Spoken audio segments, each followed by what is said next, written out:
Absolutely delighted to introduce to you today a colleague and a friend, Rhett Sangster, who is here from the Office of the Treaty Commissioner. Rhett is Director of Reconciliation and Community Partnerships and just general good feelings all around.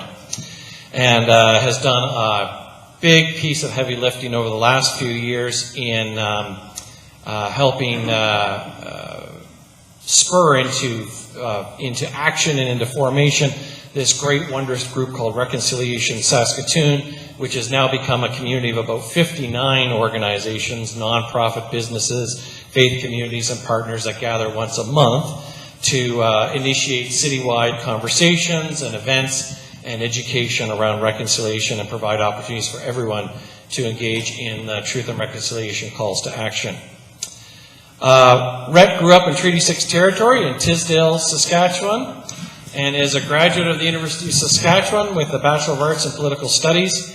And in 2000, he moved to Ottawa to work for as a Foreign Service Officer for the Canadian government, and spent the majority of his career working on issues of international conflict and peace building, although I always feel that maybe he also was a spy, but I haven't got that out of him yet. 3 years he spent posted as a diplomat in Turkey and led successful efforts to improve dialogue and cooperation between the Afghan and Pakistani border officials, and coordinated Canadian international policy on mediation, peace processes, and the effects of war on women and girls. Rhett accepted the Rotary Peace Fellowship in 2012 and graduated in 2014 from Duke University with a Master's in International Development and Policy. His thesis focused on conflict prevention and reconciliation in Saskatchewan. And I can tell you, we are very lucky to have a person like Rhett working in this province and helping all of us move forward in our calls to action and in our work for reconciliation. So let's welcome Rhett Sangster.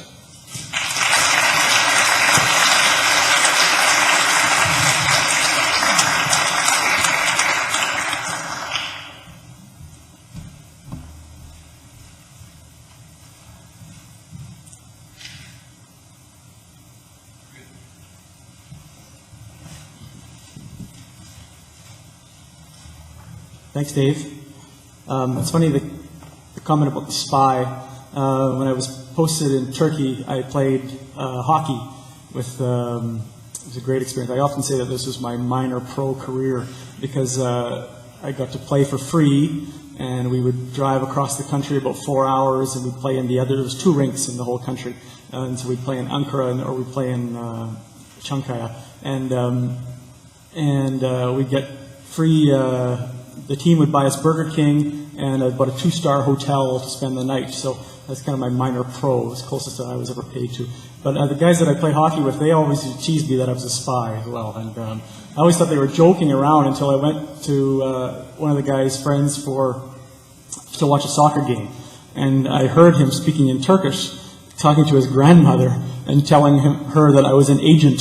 So he must really believe it that I really am a spy. But I'm not sure how anybody thought I would blend in anywhere, anybody just spying. But anyway, thank you, Dave, for having me here. Thank you for a very nice service so far. Thank the choir for the music. I would also recognize that we're on Treaty 6 territory in the homeland of the Métis, and to recognize that today's Father's Day, and I'm very happy to have my father here with me today, too. I'm quite humbled to be here. In fact, I feel like you've taken a bit of a step down after Eugene last year, but I think the message, if I don't get it through, I think the message that Dave really wants you to hear is that even if a schmuck like me can do this stuff, so can you. So I hope that comes through. I want to start by, sort of telling my story of how I've got involved in reconciliation. I want to start by sort of a bit of a teaching that we had from an elder, a Métis elder named Marjorie Bocage. And we were doing a talking circle one time, and she talked about how in the circle that you are, when you speak in the circle, that you are representing both your ancestors behind you and your children in front of you. I thought that was a very powerful image and way of thinking about things as you speak and as you go forth in life.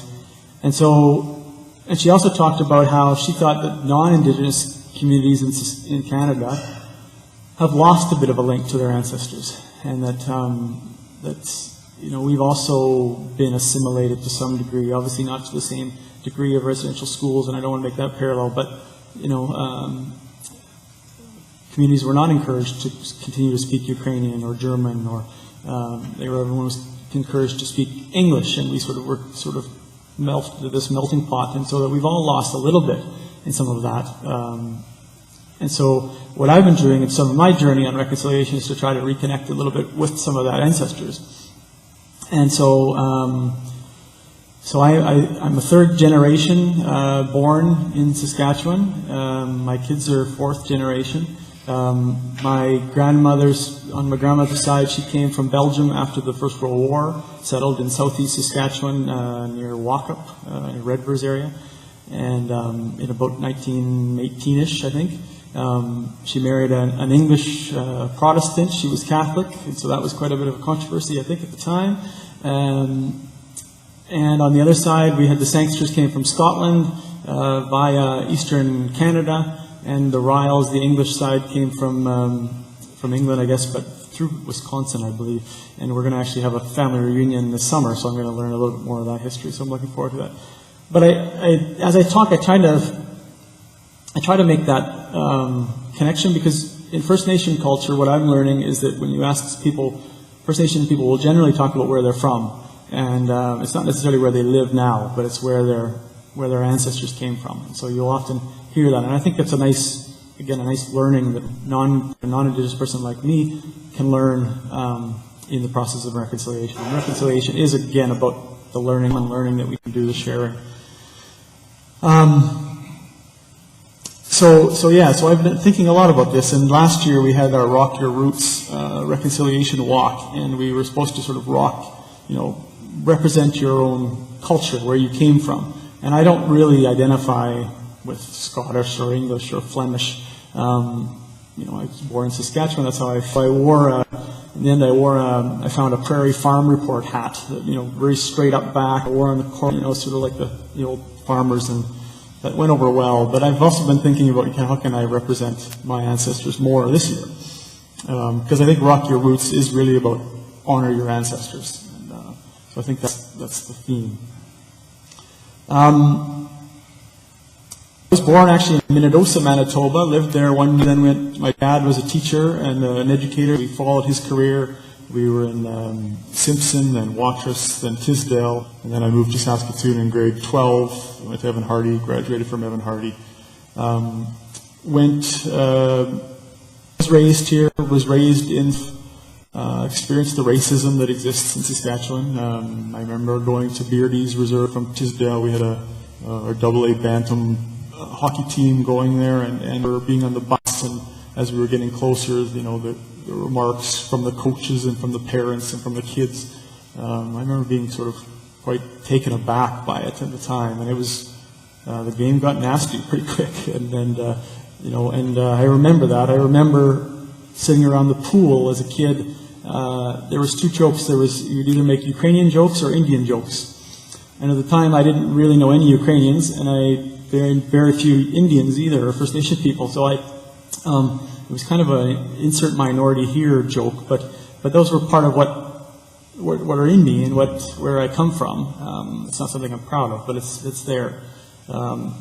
It's not something I was raised in either. With my dad here, I don't want to. That's not how I was taught, but it definitely is things you hear, and I still hear that when I go to family reunions. People usually, when they hear what I'm doing, they like to corner me and sort of talk to me about, so what's going on with those natives and something. And so it's part of who we are as Saskatchewan. It's something we need to work on, but it's there. So I went to university here. I did 2 years, actually, an English degree, and then I decided that I wasn't really that into English, and so I took a year off and I went to Australia and I backpacked around for a year. And that's kind of my first experience in international sort of fora, and that's where I learned that I was a picky eater before I left, and I learned there that vegetables were much cheaper than meat, And so I learned to eat vegetables, and because I didn't have a whole lot of money, and as I traveled around, but I had a great time. Came back to university here, graduated with a political science degree. I was going to be a journalist. I worked at the Star Phoenix in the sports department while I was studying, and I was accepted to do a master's in journalism at Western Ontario. At the same time, I kind of on a whim wrote the Foreign Service exam and got an interview, and then got a job. And all of a sudden, at 24 or so, I was moving across the country for a big boy job, sort of thing, for the federal government. A bit daunting, and foreign affairs has been a fantastic experience. I feel very blessed in my life. I've had a lot of opportunities. I have a lot of privilege, and I try to sort of. I've always had I want to soak as much of that in as I can, and hopefully use that for good. So I learned French. I had the opportunity to learn another language. I got to go to Beirut in 2002 for the Funny Summit. Actually, my job was to organize a 2-week or a couple-day sort of excursion. Basically, there was all these organizations, Francophone organizations for Canada coming there, and they wanted me to show them around Beirut, sort of thing. So I got to go 2 weeks early and go and check out all these things, talk to these people, and arrange the visit. And I remember it was all in French, and I remember talking to this gentleman in Beirut, and my French, is not perfect by any means, and I was talking to him, and at one point he says, "Well, you speak much better French in Beirut than you do in Canada." I thought, well, I'm not really that representative of all French people in Canada, but there you have it. I went to Turkey in 2004, so my wife and I were married in July at Turk parents' place in Shell Lake, just north of here, in July, and in August we moved to Turkey, and it was sort of a 3-year honeymoon. We had our little 1992 Toyota Tercel with no air conditioning that we drove all over the province and all over the country, and Turkey's a wonderful place. People are very, very warm and welcoming. If you speak any Turkish at all, they're flabbergasted, and they want to take you in their home and show you around and things. But that's where I first saw sort of Beirut, but after that, where I saw the of history and these old ways that linger and that they create. In Turkey, they were creating terrorism, they were creating death. So, very briefly, Ottoman Empire ruled Turkey in the Middle East for about 800 years. World War I happens, the Ottoman Empire falls. The Allied countries, England, Italy, Greece, are coming in and taking over parts of Turkey. This general in the Turkish army, Mustafa Kemal Atatürk, decides to rally everybody, and they kick out the Allied forces and create this new nation called Turkey. And they basically say, I forget now what it is in Turkish, but it's essentially there's no greater happiness than to be a Turk. So, and Turkey is a very diverse country. There's a lot of cultures, there's a lot of languages there. But essentially the message was, forget what you were before, you're now Turkish. And we're going to create this greater societal identity. But the Kurds in eastern Turkey never really bought into that. And so they have been sort of launching violent. When they weren't heard democratically and didn't have a voice, they turned to the next step, which is violence. And so the Turkish state, for example, didn't actually even recognize that Kurdish was a language until I think the mid-90s. It was called Mountain Turkish, and so they would. So it was the parallel is to assimilate. It was an attempt to create the one identity. It didn't work there, and I'm not sure it really can ever work. But I came back to Ottawa. So again, the 3 years in Turkey was wonderful. But at the same time, I was frustrated by the end of it because as a Canadian diplomat, you don't really have a lot of influence, especially in a place like Turkey. We don't have any money, we didn't have any troops, we didn't have any really great pull. So my job was essentially to go and talk to the Americans or the Europeans and find out what's happening and write reports and send them back to Ottawa.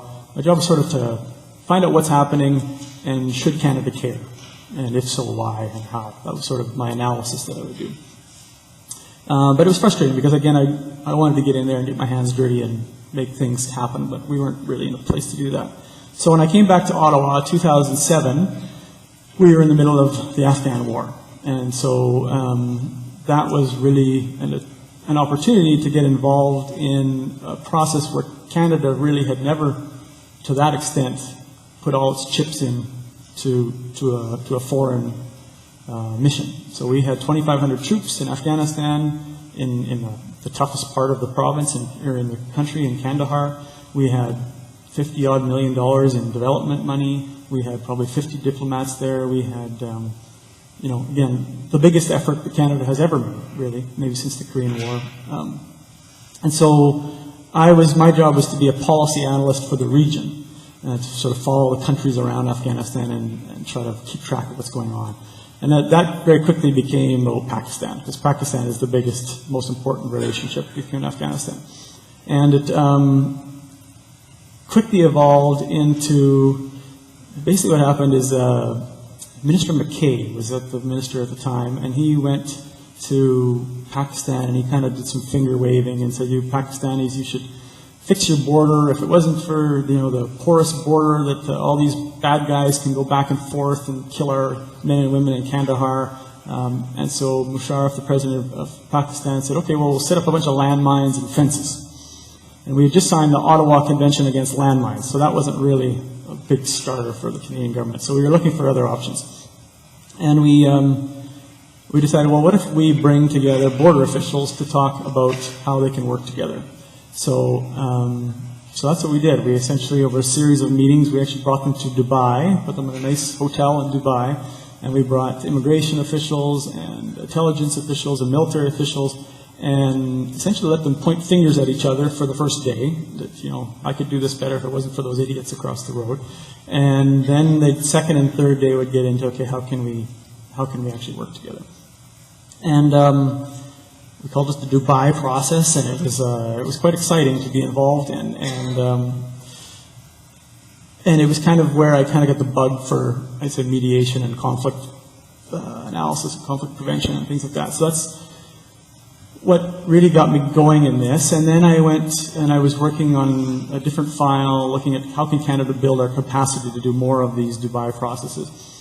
And I realized that I didn't really know what I was talking about. So I would go to these international meetings and I would kind of feel like I'd talk to these people who had been in peace processes and I didn't really feel like I had a whole lot to say around the table. So I started looking for grad studies, and that's where I found the Rotary Peace Fellowship, and I took 2 years off and I went to Duke. And if any of you have ever had the chance to take a mid-career education break, it was, that it was a real amazing experience, and to be able to focus for 2 years on something you're really interested in and bring your previous experience into it. I felt like I knew a lot more from my undergrad and things like that. And so I studied peace and development.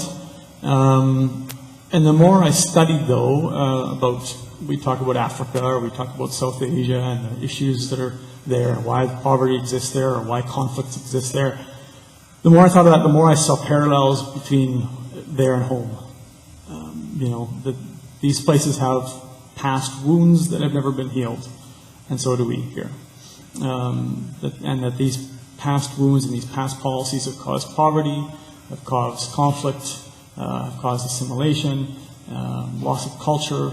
There was a lot of parallels, and so more and more of my papers that I had to write would become about Saskatchewan and First Nations issues. So and then after the first year, I had to take an internship, and my wife's from Saskatoon as well, and so we always thought about coming back. So we tried out Saskatoon for the summer, and as you know, Saskatoon in the summer is fantastic, and so we fell in love and enjoyed it here, and got involved with the Office of the Treaty Commissioner in a process to kind of, at that time in 2014, Idle No More was really going, and at the same time there was places like Pine House or in the north that were signing these multi-million-dollar deals with Cameco, and there didn't seem to be any middle ground between sort of the Idle No More, anti-development, save the planet, extreme, and the full-on bringing on Cameco, let's go. And so we thought there must be something in the middle, and let's have some discussions bring people together around that. And that's how we started the discussion. And that became then my master's thesis. So I went back to school in the fall, and again, my papers became about this, and essentially created the strategy that we're working on now at the Office of the Treaty Commissioner to essentially say, well, what does successful reconciliation look like? A generation from now, we're all grandmas and grandpas, and we're sitting around the fire, and we're telling a story to our grandkids or our young colleagues, and we're saying that things started to change in 2017. And 40 years from now, we're saying, things are better now. What is the story we're telling? What does it look like, that generation? We need to think about that, because I think if we can get some consensus on where we're going, then we can get on the bus together and bring whatever value added we all bring and start working together. So that's our strategy, is to find that vision, and it's to find the champions. So who in this community is going to step up and take some leadership? And we need to engage the business community, we need to engage the government, we need to engage faith groups. All of us have a different perspective and a different set of influences, and we can all come together and move ahead on this. So that's what we've been doing, and that's what I've been doing since 2014 when we moved back. 2014, almost 3 years now. I feel I'm here at the right time and at the right place, humbly. It feels good to be here in Saskatchewan and doing right now. I feel like really what I'm doing is diplomatic work. It's about bringing people together. It's about bringing cultures together, intercultural communications. And so, but I will admit that I have felt pretty scared coming into this. When I first started, I thought, what is this tall, redhead, white guy? I'm bracing myself from the backlash sort of thing, and who the heck am I to talk about reconciliation? And I guess part of me thought, it's when you are overseas, when I'm working in Turkey or I'm working on Afghanistan, my job is to objectively sit back and look at the different issues and look at the different stakeholders and say, well, these are interests are here, and these are, if only they could do this and they could agree on there, they could move forward. And you can objectively sit there and look at it, and it's easy, but you're sort of sitting back in the cheap seats. You're not in there. Whereas I'm in Canada, I'm in Saskatchewan, this is my home, this is where my family's from, these are my roots. I'm in it. So I'm not looking out from the outside, I'm looking within. And so that's scarier, that's harder, that's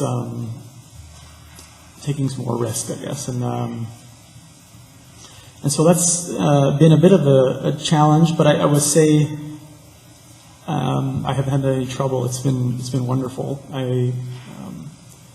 Everyone has been incredibly generous and incredibly open, and I guess what I've learned in these 3 years, if you come at these issues with an open heart and a humble set of mindsets and a willingness to learn, a willingness to listen, that people will open up and people will share and people will help you along the journey. And so I feel somewhat hesitant even to be up here because I feel like I have a long, long ways to go in my journey, and I've got much, much to learn. But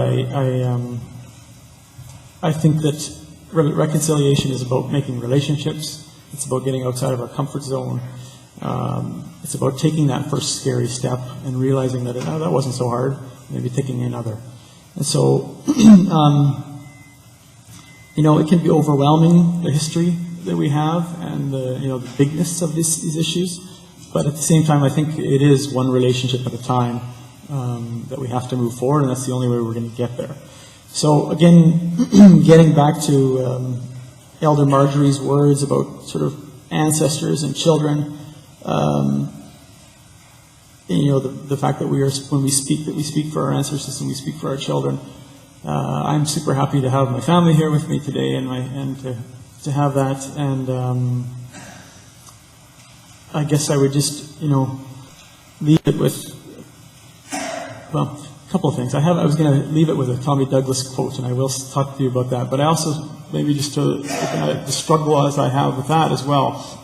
So Tommy Douglas, my my grandfather, we have 8mm film of my grandfather and Tommy Douglas at Kenosi Lake, at the beach together. So they were friends. My grandfather used to help organize his last campaign speech in Stoughton, Saskatchewan. So it's a bit of a lore in our life. But I also think, well, what were my ancestors doing at the time of the residential schools? What was Tommy Douglas doing? I think he was, when those people were doing some good things, but how do we reconcile that? I think, especially with Canada 150 right now, that we have a country that I, after traveling the world, believe does a lot of things really, really well. But yet at the same time, messed up so badly on this one. How do we recognize? How can we reconcile that these people that I love today are saying some of the things that I don't like? How do we reconcile that history is there, that we're part of it, but yet that we need to move forward? So to end on a hopeful note, I find sometimes it's overwhelming, but I also find that there's so much good stuff happening. And the Reconciliation Saskatoon work that we've been doing, there's so many amazing people around the table that come together and give all they can. It leaves me very, very hopeful that the future is right. And I will end with the Tommy Douglas quote that is up at my father's house, that encourage my friends, 'tis not too late to make a better world. Thank you.